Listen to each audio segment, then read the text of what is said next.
मेरे दोस्तों, यूरोप जाके काम करना, यूरोप का वर्क वीज़ा होना, ये एक बहुत बड़ा एक ड्रीम है। इधर हमारे लोग जो बाहर जाके काम करना चाहते हैं, जॉब्स करना चाहते हैं, तो उनकी एक बहुत बड़ी एक ड्रीम डेस्टिनेशन यूरोप है। ऑब्वियसली यूरोप इस वजह से है, एक तो पाकिस्तान से करीब है, इंडिया और बांग्लादेश इन रीजन से। ऊपर से जब आपको यूरोप में जॉब अपॉर्चुनिटी मिलती है तो आपके लिए 30 कंट्रीज़ के जो डोर्स है ओपन हो जाते हैं। फ्री ट्रेवल शेंगन की वजह से आपके लिए होता है।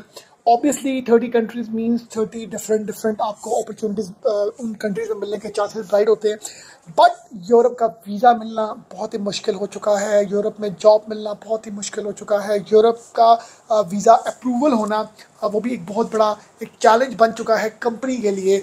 मीन्स कि अगर मेरा एक एम्प्लॉयर है, मेरे कोई कॉन्टैक्ट्स हैं, रेफरेंसेस हैं, और उस रेफरेंसेस की बेसिस में मुझे एम्प्लॉयर ने वो ऑफर लेटर दे रही है, उस जेन्युइन ऑफर लेटर दी है, जेन्युइन जॉब दी है। बट जो गवर्नमेंट है, बहुत से यूरोप में शेंगन के जो कंट्रीज़ हैं, मतलब majority means like more than 29 countries की पॉलिसी इतनी स्ट्रिक्ट है कि वो आपको वीज़ा जो गवर्नमेंट अप्रूवल है ना, उस वीज़े की नहीं, उस जॉब की अप्रूवल, उस जॉब की, उस नौकरी की जो अप्रूवल है उस वही आपको नहीं मिलती। तो वीज़ा तो ऑब्वियसली आपको तभी मिलेगा जब आपके पास एक ऐसा जॉब ऑफर लेटर होगा जिस जॉब ऑफर लेटर को गवर्नमेंट ने अप्रूव किया होगा कि हाँ जी हमें इस वीज़ा कैटेगरी का बंदा चाहिए।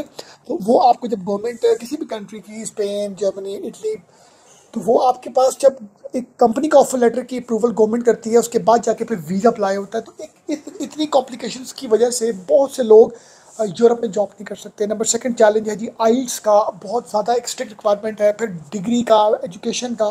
तो मैं आज अपने दोस्तों के लिए एक बहुत ही अच्छी, एक बहुत ही ज़बरदस्त जॉब अपॉर्चुनिटी डिस्कस करने जा रहा हूँ, जिससे आपको यूरोप में एंट्री मिलेगी विदाउट डिग्री, विदाउट आइल्स, विदाउट गवर्नमेंट अप्रूवल्स।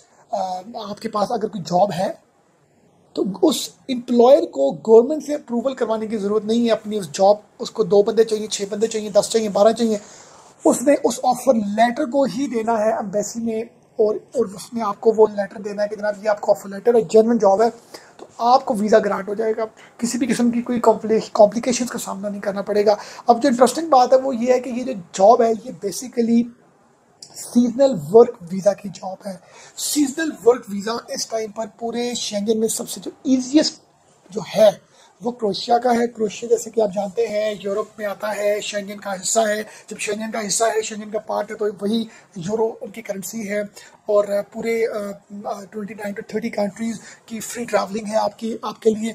और इसके साथ आपको यूरोप में जाने का मौका मिलता है। अब आपने क्या करना है, आपको जो सबसे इंटरेस्टिंग बात है कि क्रोएशिया की, मैं आपको ऑफिशियल वेबसाइट पर आपको स्क्रीन पर आपको लेके जाऊंगा, दिखाऊंगा कि उनकी ऑफिशियल वेबसाइट, उनकी गवर्नमेंट की साइट पर उन्होंने अनाउंसमेंट की है कि उनको सीजनल वर्क वीज़ा के हवाले से बहुत सी मैन पावर की ज़रूरत है, यूरोपियन, नॉन यूरोपियन सिटीजन्स। और उसमें उन्होंने क्लियरली कुछ अपनी क्राइटेरियाज बताए हुए हैं, और उन क्राइटेरियाज में 2 चीज़ें इंपॉर्टेंट है।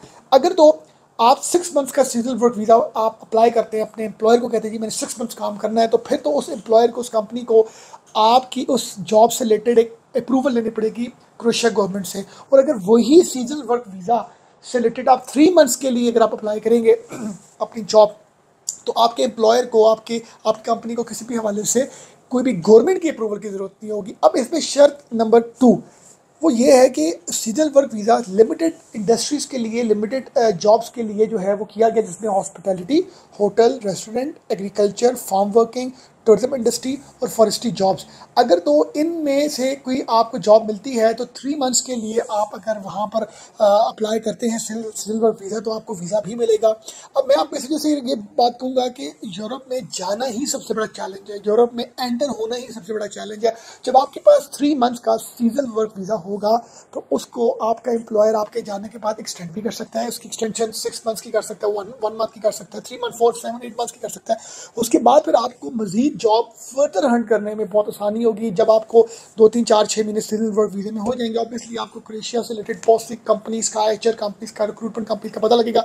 तो आप फिर प्रॉपर 1 जो 2 ईयर्स जॉब होती है, प्रॉपर कॉन्ट्रैक्ट जॉब होती है, वो हासिल करेंगे। फिर आपको उस कि कंपनी आपको एक अलग से वर्क वीज़ा देगी।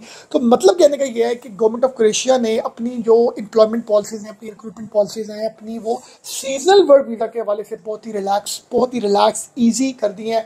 अब जो लोग पाकिस्तान, इंडिया, बांग्लादेश, श्रीलंका कहीं से भी उनका ताल्लुक है और वो इस कंट्री से जाना चाहते हैं, किसी भी वर्ल्ड की कंट्री से जाना चाहते हैं, तो उनके लिए this is the right time and right opportunity. ये जी आप गूगल में जाके लिखें Republic of Croatia ministry of the interior MUP.gov। अच्छा, यहाँ पर ये मिनिस्ट्री EU, यहाँ पर लैंग्वेज आपने इंग्लिश कर लेनी है। ये देखिए जी, उन्होंने अपनी ऑफिशियल साइट में लिखा हुआ है सीजनल वर्क वीज़ा के हवाले से उन्होंने डिटेल, ये मैं आपको वर्ड टू वर्ड मैं आपको काफ़ी तक एक्सप्लेन कर चुका हूँ। जिस तरह मैंने कहा जी, एग्रीकल्चर, फॉरेस्ट्री, हॉस्पिटलिटी इंडस्ट्री, और ड्यूरेशन इसका जो है वो 90 डेज मीन्स 3 मंथ्स, और up to 3 months, up to 6 months. 3 months वाला करेंगे तो जैसे मैंने बताया, ऑब्वियसली आपको जॉब लेने के लिए, वीज़ा अप्लाई करने के लिए वैलिड फॉरेन ट्रैवल डॉक्यूमेंट्स होना चाहिए, वैलिड कॉन्ट्रैक्ट ऑफ एम्प्लॉयमेंट होना चाहिए, आपके पास प्रूफ ऑफ एकोमोडेशन लाजमी होना चाहिए। 6 वर्कर्स जो है मैक्सिमम एक रूम में अलाउंस से ज़्यादा नहीं है, जिसमें सोना, रहना, फूड जो है वो कंपनी आपको प्रोवाइड करेगी। ये उन्होंने डायमेंशंस भी लिखी हैं कि जी अगर एक बंदे के लिए रूम की ये डायमेंशन है, 2 अगर लोग हैं तो उसके लिए रूम की डायमेंशन ये है। तो इनकी ऑफिशियल साइट पर जो है वो उन्होंने हर तरह की चीज़ों को मेंशन किया हुआ है, या आप यहाँ पर जाके पढ़ें। मैं ये सब चीज़ें आपको वर्ड टू वर्ड एक्सप्लेन कर चुका हूँ, और सिंपल उन्होंने ये भी कहा था एप्लीकेशन कि 15 डेज़ में उन्होंने जो है वो अपने इस प्रोसेस का बताया कि 15 डेज़ में ये प्रोसेस कंप्लीट भी होता है, और जब आपका एक्सपायर होने लगे वीज़ा तो आपने 15 डेज़ पहले उसकी रिन्यूअल अप्लाई कर देनी है। ये जी राइट्स ऑफ सीजनल वर्कर, जो आपके राइट्स के हैं, minimum age, working condition including salary, right to participate in, ये हर तरह की चीज़ें उन्होंने अपनी ऑफिशियल वेबसाइट में मेंशन की हुई हैं। आप यहाँ पर जाएं MUP.gov.hr, ये उनकी ऑफिशियल साइट है जी, जो मैंने आपके साथ शेयर की है। अब आपको ये सवाल आएगा जॉब कहाँ से मिलनी है, सीजनल वर्क वीज़ा की जॉब वहाँ से मिलनी है। आप जाएं गूगल में, वहाँ पर अच्छा कंपनीज लिखें, रिक्रूटमेंट कंपनीज लिखें, जॉब इन फॉरेस्ट्री लिखें, जॉब इन एग्रीकल्चर लिखें, टूरिज्म लिखें, तो फेसबुक पेजेस में जाएं, मल्टीपल लिंक्डइन में जाएं, पोस्टिंग्स करें, पोस्ट सर्च करें, अप्लाई करेंगे। एक वो एक्सरसाइज है जो आपके लिए करना इंटरनेट की वजह से बहुत ही आसान हो चुकी है। मैं आपके साथ नेक्स्ट व्लॉग में शेयर करूंगा लिस्ट ऑफ HR कंपनीज जिनको सीजनल वर्क वीज़ा से रिलेटेड जो है वो कुछ वर्क फोर्स की रिक्वायरमेंट है। Thank you very much.